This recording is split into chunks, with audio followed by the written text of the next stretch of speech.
Hey guys, this is Jarvis. Today I'm back for a different video, and yeah, today's video is gonna be on the AMX 5120, the French Tier 9 heavy tank. Well, quote unquote heavy because it's more of a light. There is more of an oversized medium actually. First of all, one thing to note: you're a moving cardboard box. Don't bother trying to actually take shells. Everyone's going to test your cardboard turret. Even your hull, don't even try. Let's go. Another thing is that you actually have the highest clip potential. If you notice, right, the AMX has a tier 10 gun, which is the SA-46, the same gun you find on the 50B. The only other tanks which I can think of that has that much clip potential is maybe the new YOH and maybe the no, it can't be. This tank has the largest clip potential. Another one I can probably think of is the email. But the problem with the email is that it takes forever to reload. So let's go through equipment and provisions. First, I go for improved ventilation.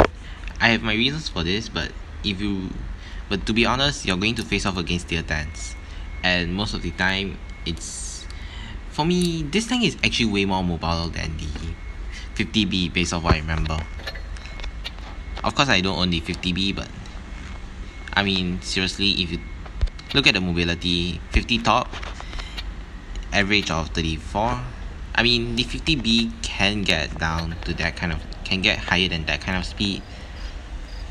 But this tank, you really need to reposition more. Your front is actually penetrable everywhere. Defense system, because I'm not gonna ram anybody. Improve optics, because I'm a heavy tank. I'm a supporting heavy. I'm not a camping TT. Improve assembly. The reason is because you have no armor, so enhanced armor is going to do nothing on you. Enhanced gun lane drive, because reducing the aim time. I'll go for engine accelerator,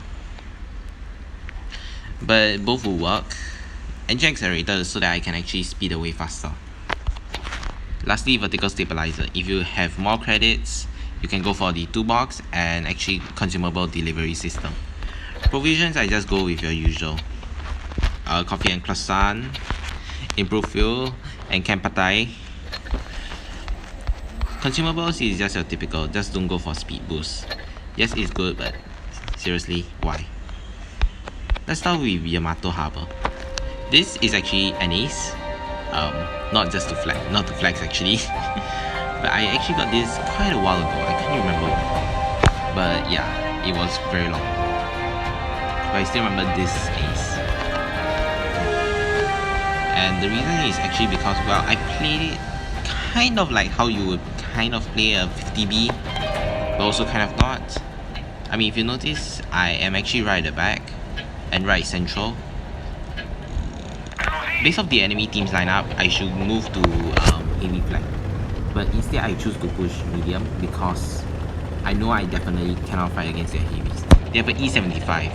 The tank is quite difficult to penetrate, but for my tank it's not really too difficult. Its primal shells, I think it reached something like, I'm pretty sure I can penetrate it easily on the upper plate.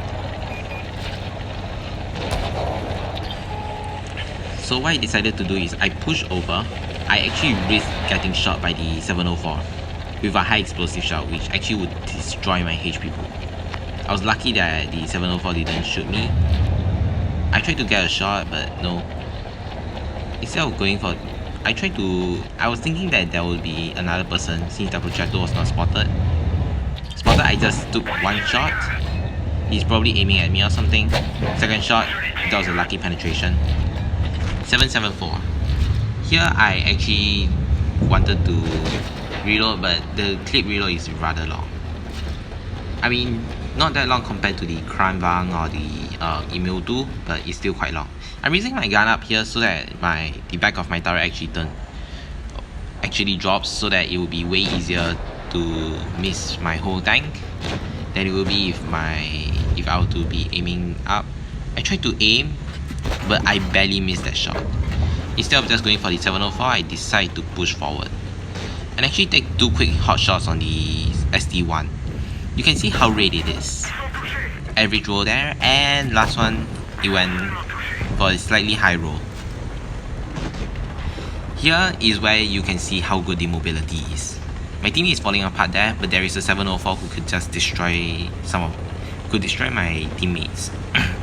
I knew that the 704 would be a threat to me as well, so I decided to push on the 704. Of course, my mobility allows me to actually push into this position and actually run back there fast, so that's a plus. First shot went into his eye, second shot I tracked him because, well, it went to his right, yeah, his right track. I wanted to push through the pod, but I decided to go to the hills. I took a longer route, mainly because I wanted to target the ST1 without having the threat of being shot by other tanks. This shot was rather lucky. This next shot, I was willing to trade since I was full hit points. Last shot, I got lucky with that because, well, I rarely ever kill the enemy when it's like slightly higher than my average roll. So right now I'm actually pushing in on the enemy. Well, not really pushing in from their front, I'm pushing in from their side since I have the mobility to outspeed them. They're mostly Russian heavies. I'm willing to trade. This is something that you should have done. You should aim in your shell next time.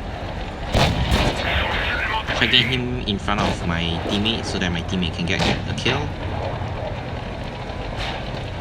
Decided to ram, trying to deal a bit of damage, but yeah. I was expecting my ST1 to kill the enemy here. There goes the IS-6, and there is the KV-4. There goes the whole enemy team. 4.5k, that's rather high, but to be honest, 4.7k, that's quite high. For tier 9, it's not really that high, but it's quite high up there. 1404 XP earned. By the way, to get an ace, you need to get a very high XP earned, and that's what I did here. 15 shots. I only missed one shot. That shot was on the 704.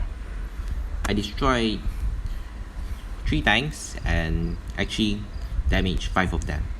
The tanks which I did not hit was the Reviloise and what's the other one? The E75. Assistance damage, that was quite high. I only took 1 shot, but that's from the ST1. Apparently the enemy is just like going after more armored tanks. Can you blame them? Yes. Credits, it does earn quite, it can earn a bit of credits. Not the most, but at least it's some effort. Next game on Yukon.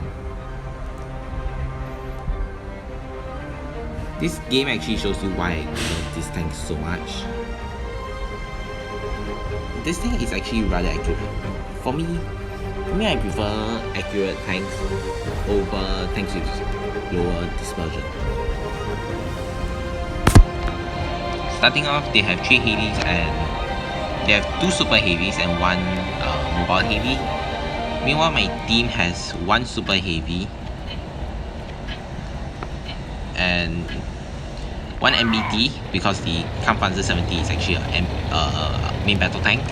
For those of you who do not know, the Kampfpanzer 70 was actually a German-American tank build. You can kind of notice it, kind of like the modern US main battle tanks. Even the Leopard 2, it kind of resembles that. And we have a Yak Tiger. The Yak Tiger actually has a lot of PPM. I decided to go for the T-54 here. I was just scared that the enemy would just get shots into my rear, because this tank has rather fragile rear, especially on the side. You can just see the E100 actually complaining about us pushing a freaking medium flank. I know I'm not mobile enough, so I will just leave it for the Ficus. Here you can actually kind of see why I love this tank a lot. I was hoping for the waffle to pull out, but meh, he's just aiming on someone else. The Vickers was actually a lost cause, so yeah. I decided not to shoot the 4005 because, well, with high explosive, because it actually has the spore liner consumable. For large caliber guns, like for example the E100 15cm, I would actually use the high explosive shells, since I will still do more damage. Centurion is in for a fun time. Here I barely poked out my turret, and the Centurion tried to block. Fair play to him, he at least tried. I reloaded my clip. You really need to know when to reload your clip. This clip won't reload itself. It's not an auto reloader. That's one problem with auto loaders. If you want to reload, you need to reload everything. Compared to I'm sorry about all the banging. Someone is trying to do a bit of construction, and it's near my house. I stay in, so yeah, fun. But here, I decided to actually push on the waffle. I loaded a high explosive shell because, well, I know some people don't use the spore liner on, for example, the waffle, the grill. I remember hitting a grill for max roll with a waffle's high explosive shell. Here there was a E100, I was just hoping not to actually get shot by it. I wanted to shoot it, but meh. Thinking about it, I really should have taken maybe one hot shot. But the reason why I decided not to shoot the E100 is because it was AFK. That shell was rather low. Next one I hit his engine. Last one I went for the IS-7 with a shot. He did hit my ammo rack, but at least it was not severe enough that it exploded it. At this point I was kind of cornered because if I pull forward, the IS-7 could shoot me. If I pull back, the E100 could shoot me. But noticing the IS-7 actually is a shot, I decided to push in. Sorry, I had to clear my throat. But here, I just waited a bit longer because, well, I wanted to guarantee the penetration, since that will end it faster. I mean, it may be a 3-second interval, but it's not instant. There you go, 1.2k XP earned, 3.9k damage, and I have to say that the WZ actually played quite well. The E100 was very supportive. I only missed one shot, and that was on, I don't even know which tank I missed. Let me try and remember. I think it was on the, on the E100. I shot, it went low. That is kind of American accuracy though. I got Confederate first class. So yeah, these two games may show you how good the 50-120 is, but it's not easy to play. These two games I practically try hard just to actually get these two games. So yeah. Anyways, thanks for watching, and I hope to see you all in the next video. Goodbye.